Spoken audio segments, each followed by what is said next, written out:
E também o que aconteceu é o seguinte, quando a gente cobriu essa briga de facções curdas, e o que acontecia? Você não podia nem avançar e nem retroceder por causa dessa batalha. Claro. O que acontece?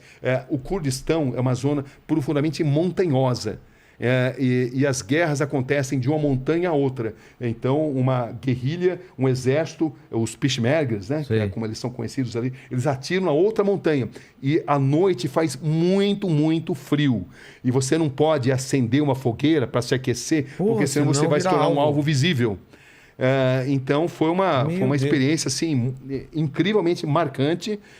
Porque você tinha muitos fatores ali, né? Você fugia do Saddam Hussein, você fugia dos disparos de Katyusha, né? Que é isso? Katyusha são os mísseis, um míssil de médio alcance muito comum nessa área. E muitas armas brasileiras, os tanques Cascavel, que foram vendidos a rodo para o Saddam Hussein, depois usados pelos curdos, né?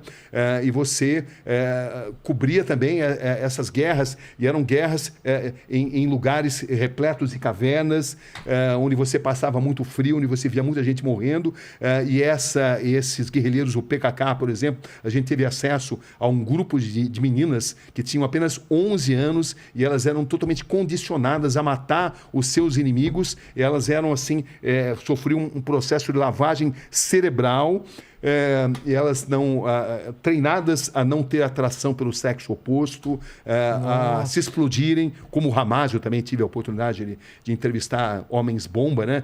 Os jovens que são treinados para se explodirem em nome de uma causa, né? Então, são experiências que assim, impressionaram muito. E, nesse caso, era muito difícil porque a gente foi dado como perdido de guerra. Por quê? Porque a gente não podia nem retroceder e nem avançar, porque a gente estava no meio de uma guerra. E não tinha como a gente passar informação. É isso que eu falo. Porque nós estávamos em contato com a Globo. Na época, exatamente. Era Globo? Essa época, a segunda vez que eu estive foi pela Globo, né? Tá. Perto da invasão Como vocês se comunicavam? A gente se comunicava na época via telefone, porque não tinha celular, né? Você não telefone tinha... fixo. Exatamente, telefone fixo. Mas a gente ficou incomunicável. A gente não conseguia se comunicar. Então, as pessoas não sabiam o que estava acontecendo com a gente, né?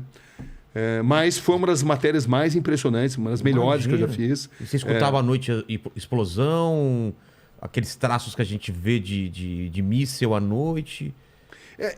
Olha, é uma matéria que vale a pena ver, ela está no YouTube hoje em dia, tudo que aconteceu na história da humanidade está muito relacionado também com esses momentos, né?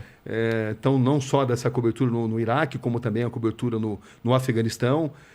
Era um outro tipo de guerra, né? As armas eram menos potentes do que existem hoje. Era uma guerra onde ainda você conseguia enxergar os olhos do inimigo, como a gente dizia, né? Entendi. Porque você ia na linha de frente, você tinha que escolher. Você queria cobrir a guerra do seu hotel ou você queria estar na linha de frente. A gente sempre optou por estar na linha de frente com algum tipo de segurança, né? Porque ali a gente via o que de fato acontecia. Usavam os coletes em alguns momentos, em outros não, porque quando você entrava em vilas que estavam dizimadas, eram pessoas que não tinham, às vezes, nem o que vestir, e você entrava ali como um astronauta, era como se você comunicasse para aquelas pessoas, olha, a minha vida vale mais do que a sua. Você passa arrogância. Então, o ato de exercer a profissão de jornalista, ele foi mudando na história das coberturas de guerra. Antes, nos anos 80, por exemplo, se você se identificava como jornalista, você era protegido. Você ligava, você transportava ali um cartaz escrito press, a imprensa, e você era protegido. Como se fosse uma regra, tipo... Exatamente, mas a partir da guerra na Bósnia, isso mudou, porque os franco-atiradores passaram a alvejar jornalistas. E já na guerra do Iraque, jornalistas passaram... Sabendo que era jornalista. Isso aconteceu muitas vezes.